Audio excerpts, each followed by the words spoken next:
90 kg to 70 kg 20 kg எப்படி நான் weight reduce பண்ணேன் அப்படின்ற ஸ்டோரியை பற்றி தான் இந்த வீடியோவில் உங்ககிட்ட ஷேர் பண்ணிக்க போகிறேங்க.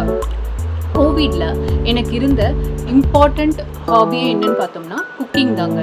யூடியூப்பில் இந்தியன் ஃபுட்லேருந்து வெஸ்டர்ன் ஃபுட் வரைக்கும் எக்ஸ்ப்ளோர் பண்ணிவிட்டு அதை வீட்லேயும் செய்ய ஆரம்பித்தோம்.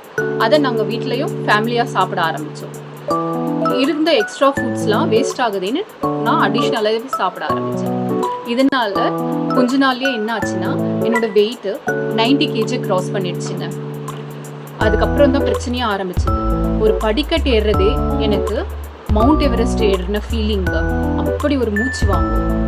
அதுக்கப்புறம் பஸ்ஸில் போயிட்டு வர்றது ரொம்ப டயர்டாக ஃபீல் பண்ண ஆரம்பித்தேன். கால் வலி, மூட்டு வலி நாளுக்கு நாள் ரொம்ப அதிகமாக ஆகிட்டே இருந்தது. இதை எப்படியாச்சும் சால்வ் பண்ணி ஆகணும்னு டிசைட் பண்ணி வெயிட் லாஸ் பண்ணி ஆகணும்னு சொல்லிட்டு முடிவு பண்ணிட்டேன். வெயிட் லாஸ் பண்ணணும்னா எக்ஸசைஸ் பண்ணணும். என்னோட 24 hours ஏற்கனவே ஆஃபீஸ் ஒர்க்குக்கு 2 கிட்ஸுக்கு வீட்டு வேலைங்களுக்கும் ஃபில்லாக இருக்கு. எனக்கு நிறைய வேலை இருக்கு, நான் ரொம்ப பிஸி. இது பெரிய ப்ராப்ளமாக எனக்கு ஆயிடுச்சுங்க.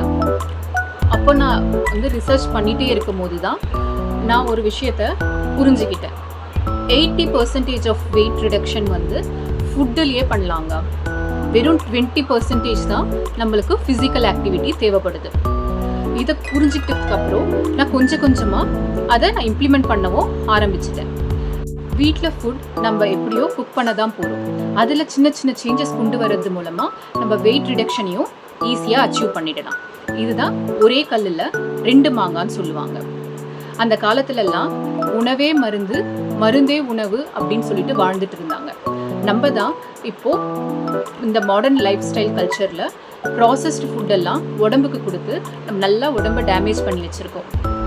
நம்மளுக்கு உடம்புக்கு நல்லதே கொடுத்தோம்னா அது நம்ம உடம்பை நல்லா பார்த்துக்குறோங்க. இன்றைக்கி இருக்கிற எல்லா நோய்களுக்கும் நீங்கள் பார்த்தீங்கன்னா மெயின் ரீசன் ஃபுட்டாக தாங்க இருக்கும். இந்த வெயிட் ரிடக்ஷன் மூலமாக நான் ரொம்ப பெனிஃபிட் அடைஞ்சேங்க. நீங்களும் இதை ஃபாலோ பண்ணி பெனிஃபிட் ஆகணும் அப்படின்றது தாங்க என்னோட விருப்பம். இந்த 20 kg வெயிட்டை ரெடியூஸ் பண்ணுறதுக்கு எனக்கு 8 to 12 months ஆச்சுங்க. என்ன 8 to 12 months அப்படின்னு கேட்குறீங்களா? இந்த டேமேஜை நம்ம உடம்புக்கு நம்ம ஏற்படுத்த பல மாதங்கள், பல வருஷங்கள் எடுத்துக்கிட்டோங்க. நம்ம ஒபிசிட்டி அப்படின்ற ஸ்டேஜுக்கு போகிறதுக்கே 2-3 வருஷமாச்சு குறைஞ்சது ஆகியிருக்கும். இந்த டேமேஜ் எல்லாம் ரிப்பேர் பண்ணணும்னா நம்ம உடம்புக்கு இந்த டைம் ஆச்சு தேவைப்படுங்க. 30 daysல இவ்வளோ கேஜி குறைச்சிடலாம் அப்படின்னு சொல்றதெல்லாம் சும்மா கதைங்க. நம்மளுக்கு இந்த ஷார்ட் டேர்ம் ரிசல்ட்ஸ்லாம் தேவையில்லைங்க. நம்மளுக்கு தேவையெல்லாம் நிரந்தரமான ஆரோக்கியமான வாழ்க்கைங்க. அதுதான் நம்ம உடம்ப எல்லா நோய்களில் இருந்தும் பாதுகாக்க உதவி பண்ணும். ஹெல்தி லைஃப் ஸ்டைலுக்கு சேஞ்ச் ஆகும்போது நீங்கள் சில விஷயங்கள் எல்லாம் புரிஞ்சுக்கணுங்க. இந்த சின்ன சின்ன சேஞ்சஸை கண்டினியூஸாக பண்ணிக்கிட்டே இருக்கணும். அதுக்கப்புறம் நம்ம உடம்புக்கு தேவையான டைமை நம்ம கொடுக்கணும். ஏன்னா இத்தனை நாள் அதை அடின்னு அடிச்சுட்டு இப்போ ஏதோ நல்லது பண்ணும்போது அது பார்க்கும், இது என்னதுவோ பண்ணுறானே நம்ம உடம்புக்கு அப்படின்னு சொல்லிட்டு அதை புரிஞ்சுக்கிட்டு அதுக்கேற்ற மாதிரி அது ரியாக்ட் பண்ணுறதுக்கு கொஞ்சம் டைம் எடுத்துக்கோங்க. நம்மளுக்கு ஃபர்ஸ்ட் லெவலில் பார்த்தோம்னா நம்மளோட எனர்ஜி லெவலில் சேஞ்சஸ் தெரியும். செகண்ட் எக்ஸ்டர்னல் அப்பியரன்ஸில் சேஞ்சஸ் தெரிய ஆரம்பிக்கும். அதுக்கப்புறமா தான் வெயிட் லாஸ் நம்மளுக்கு நடக்க ஆரம்பிக்கும். நீங்கள் என்னெல்லாம் பண்ணக்கூடாதுன்னா இம்மீடியட்டாக போயிட்டு வெயிட் செக் பண்ணுறது, டெய்லி செக் பண்ணிட்டு இருக்கிறது, அதுக்கப்புறம் நம்ம கரண்ட் சைஸ் ட்ரெஸ்ஸை விட சின்ன ட்ரெஸ் எடுத்து பார்த்து நம்மளுக்கு 10 தான் பார்க்குறது, இதெல்லாம் அவாய்ட் பண்ணணுங்க. இதெல்லாம் நம்மளுக்கு அடிஷ்னல் ட்ரெஸ்ஸை தான் கொடுக்கும்.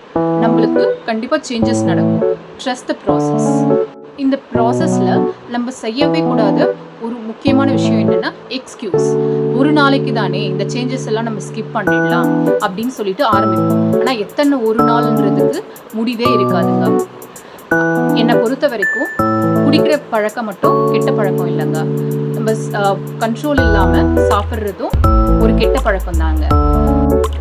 ட்ரக்ஸ் பழக்கமும் நம்மளை ஸ்லோவாக கொள்ளும். கண்ட்ரோல் இல்லாமல் ஃபுட் பழக்கமும் நம்மளை ஸ்லோவாக பாதிக்கும். அதுதான் செவரல் டிசீசஸ் காஸ் பண்ணும். ஹார்ட் அட்டாக், பிபி, சுகர், இன்னும் சொல்லிக்கிட்டே போகலாங்க. நம்ம ஆரோக்கியமாக இருந்தால் தான் நம்ம ஃபேமிலியை நம்ம நல்லபடியாக பார்த்துக்க முடியும். காலங்கள் மாற மாற மனுஷனுடைய வாழ்க்கை முறைகளும் மாறிக்கிட்டு வருது. அதனால நோய்களும் பெருகிட்டு வருது. அட்லீஸ்ட் நம்ம ஃபுட்ல கவனமா இருந்தாலாச்சும் பெரிய பெரிய நோய்கள் இருந்து நம்ம பாதுகாத்துக்கலாம். என்னோட கொள்ளு தாத்தாலாம் பார்த்தீங்கன்னா 98 வயசு வரைக்கும் எந்த நோய் நொடி இல்லாம ஆரோக்கியமா வாழ்ந்தாங்க. அவங்களாம் என்ன ஃபுட்டு சாப்பிட்டுருப்பாங்கன்னு நினைக்கிறீங்க? நம்ம மண்ணில் விளையிற ஃபுட்டு தவிர வேற எந்த ஆப்ஷனும் அவங்களுக்குலாம் கிடையாது. என்னோட தாத்தா பாட்டி எல்லாம் 80 வயசு வரைக்கும் வாழ்ந்தாங்க. அவங்க டேப்லெட்ஸ் எடுத்துக்கிட்டாங்க. பட் எந்த வித பெரிய நோய்களும் அவங்களுக்கு கிடையாது. என்னோட பேரண்ட்ஸ் பார்த்தீங்கன்னா 40 இயர்ஸ்ல இருந்தே டேப்லெட்ஸ் எடுக்க ஆரம்பிச்சிட்டாங்க. 60 இயர்ஸ்லேயே ரொம்ப வீக் ஆகிட்டாங்க. நம்ம ஜென்ரேஷன் இப்போவே நம்மளை பார்த்துக்கிட்டாதான் வயசான பிறகு நம்ம உடம்பு நம்மளுக்கு சப்போர்ட்டாக இருக்கும். ஸ்டைல் சேஞ்சஸ்னால என்ன ப்ராப்ளம்ஸ்லாம் வரும் அப்படின்றத நம்ம பார்த்தோம். இப்போ வெயிட் லாஸ் ஜேர்னியை நம்ம ஸ்டார்ட் பண்ணலாம். இதை நான் செவரல் லெவல் சேலஞ்ச் வீடியோஸாக போட போகிறேன். லெவல் 1 சேலஞ்ச் வீடியோக்கு ஸ்டே டியூன். நீங்கள் ஹெல்தி லைஃப் ஸ்டைலுக்கு சேஞ்ச் ஆகணும்னு ஆசைப்பட்டீங்கன்னா இந்த சேனலை சப்ஸ்கிரைப் பண்ணிவிடுங்க. உங்கள் ஃப்ரெண்ட்ஸ் அண்ட் ஃபேமிலி ஆரோக்கியமாக இருக்கணும்னு ஆசைப்பட்டீங்கன்னா இந்த வீடியோவை லைக் பண்ணிவிட்டு ஷேர் பண்ணுங்கள். Bye friends.